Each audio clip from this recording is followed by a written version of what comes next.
Hey, what's up, everybody? This is Justin here to make a video response to Victor, gimmeaflakeman, which he made a video in a response to Kiyoteru's video about teaching in Japan, don't do it. Yeah, I do have my own personal say on this, and some things you may agree with, some things you may disagree with, and some things Victor will call me a moron on, and if he does, then I'd be welcome to that particular insult and would be honored by him calling me a moron for whatever reason he chooses. But anyway, he talks about how this guy, Kyoteru, that he was fired for whatever reason or not given a new contract. Or, yeah, that's kind of technically what happened. But morally, you can call it firing, but legally, it's not. So yeah, I've been in that particular situation before. For his reasons were particularly he wasn't exactly following protocol, and he was using a lot of Japanese when some companies and some schools discourage you from doing so, even if you have to speak perfect Japanese. But I'll get into my own personal stories about that later. But for me, I was just told, like, hey, we're going to let you go. Please sign these papers saying we're not going to recontract you after the end of the contract. I just really had no idea what the hell this meant, and I called this HR guy, and I'm like, hey, I don't know if you heard, but my teachers and my principal, they want me to stay, and this was true. And he says, like, sorry, this is the decision we made. We're sorry to break the bad news to you. And I was like this close to like saying, like, fuck you or whatever. I mean, I wasn't really cool with that, and yeah, that was bullshit. And I've never told this story before. Like, when I told the principal this, he actually cried for me. I'm like, hey, I'm sorry. I'm like, that's the choice my parent contracting company made. And what was it? And like this teacher, who I'm still good friends with to this day, we still have constant contact. He kind of used a word called "hikyo" for this. Well, it literally means cowardly, that they would not give me a reason. And I kind of told him in straight English that, hikyo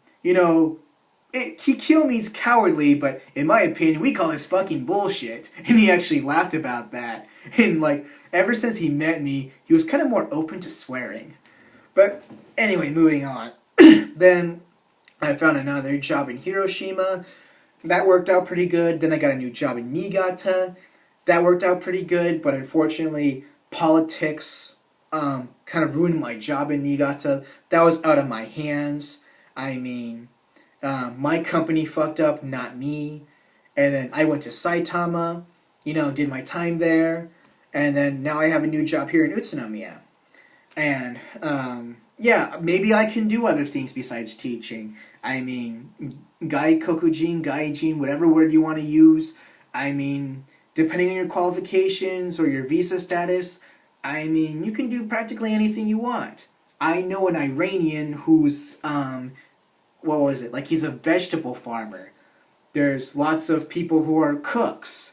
There's people who do, translation work. There's people who work in programming. I mean, yeah, once you're here, you're open to do anything. And like, with Japan's declining birth rate, the rising population, and then the population decline, they're going to need foreigners to do a lot of shit, yo. For me, I'm going to be a criminal. Nah, just kidding. Better yet, yeah, I'm going to be an international arms dealer, bitch. But yeah, moving on.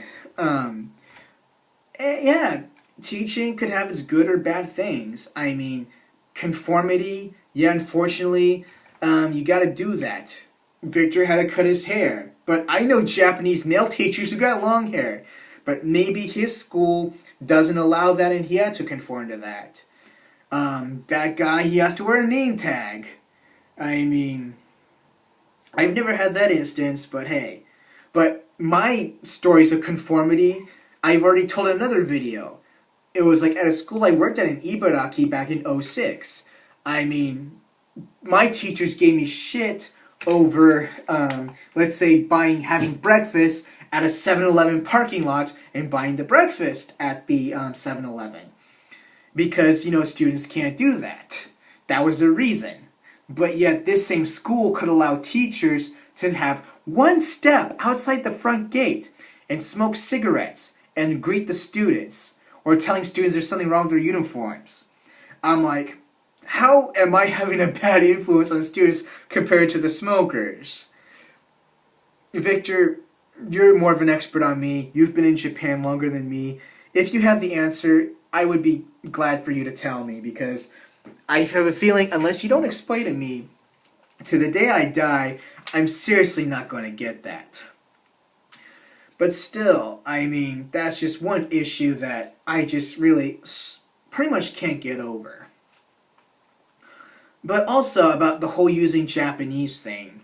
I mean, yeah, some companies will tell you never ever use Japanese. You're trying to make an all English environment.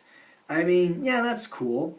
But I mean, especially if you're team teaching, you know, that's what the Japanese teacher is for, to explain in Japanese. But let's say teaching at the elementary, like they're real. In most instances, I taught elementary. They've been thankful that I speak Japanese. At my current school, I'm required to know Japanese, and they say, please use more Japanese, which I thought was really interesting. But I worked with this one teacher, nice young lady, nice rack, pretty face, great figure, and you know, she just got that shake where, you know, you want to give her fries with that, yo. But yeah, yeah, she was really uptight about me not using Japanese with her ever. Even in private conversation was just me and her. Man, even if we were having sex, she would probably not want me using Japanese. Of course, I'm speaking hypothetically. But yeah, still, most of the reason is, of course, she wants to maybe keep up to date with her English.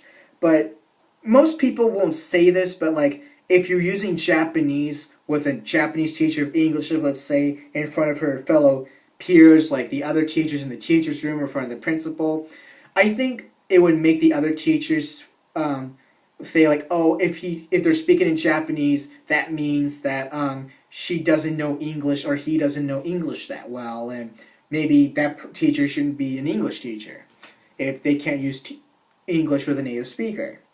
I was like, okay, I guess that's a very legitimate reason. But, I mean, despite that language issue we have, I mean, we did get along very well. I mean, to describe our professional relationship and private relationship to some extent, it was a lot like Lois Lane and Clark Kent in the 90s series Lois and Clark. I mean, we did have our issues, but we got along great, and we knew how to work out our problems, and everything would work out for the best. But unfortunately, she went back to her hometown, I moved here, but, you know, we still maintain contact every once in a while, like, hey, how you doing? It's like, oh, you're teaching a girls' school now, and all that stuff, so yeah. But, yeah, I mean, some situations are different, and there are some very good reasons behind them. So that's it for that, and there's a lot that I can share with you, but that's all I have to share for now, and I guess look forward to maybe a hypothetical part 2, especially with, you know, having school lunch, the Kyushoku, and school trips, Shugaku Ryokos. So yeah, look forward to that in the near future, and yeah, see you later, and if Victor wants to say anything to me, please feel free to say so. I'd really be honored by your critique of what I had to say about your video and that guy's video and how my experiences relate to that. So yeah, see you around.